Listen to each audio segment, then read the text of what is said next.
So today we're going to tell you about a new recipe.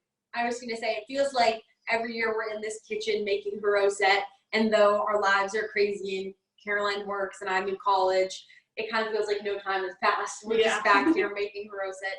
Caroline takes the lead, I follow in tow as usual, and here we are, ready to make our new exciting recipe, the 10th one. Yeah, so let's do this. All right, so you can find this on breakingmatzo.com. Oh, it's Charoset. And basically, this recipe is pretty easy and uses a lot of stuff that you, might have in your pantry anyway, especially during this time. You know, we're not really going to the store at all, but we'll walk you through what we have, but there's a lot of substitutions you can make for anything you have in your pantry. So the first thing here is that you want to have we have dates and figs. If you have one or both, doesn't really matter.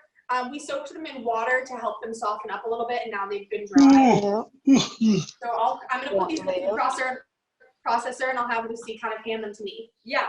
Next is some roasted peanuts. Again, something we very much already have in our pantry.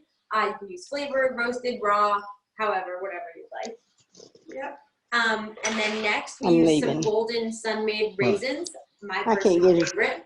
Usually raisins might be a common item in the pantry. Yeah, and like Lucy said, these are golden raisins, but anything you have is fine.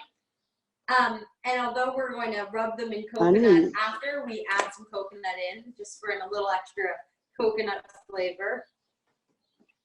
And then here we have some orange juice. We'll be a little careful with these ones. You can do some orange juice that you have, and we're just throwing this all into a food processor, so there's really barely any prep at all. And then this is the crazy ingredient. This is some Curacao liqueur.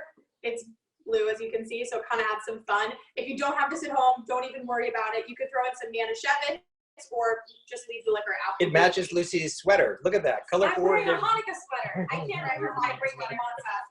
I'm wearing a Hanukkah. And then, of course, a little bit of honey for some extra sweetness. And for this, I'm going to take one of the breaking matzo spatulas. Available on the website. I'm going to throw the honey in.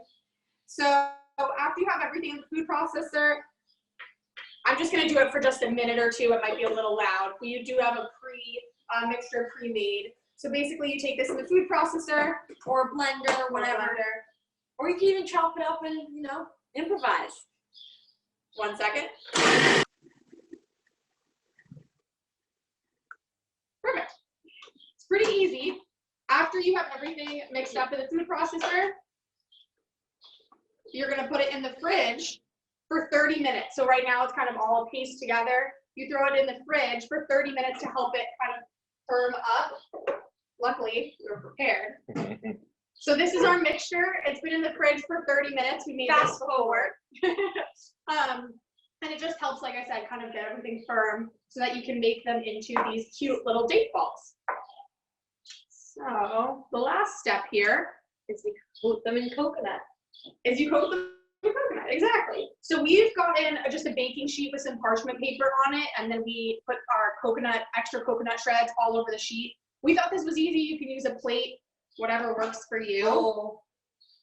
And then we have this little scooper, ice cream scooper, but you can just use a regular spoon.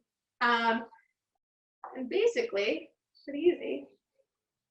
Lucy, you want to wash your hands, then you can be the one with making a coconut. So you take them in a little spoon, make them they're supposed to be maybe bite-sized, 2 bite-size.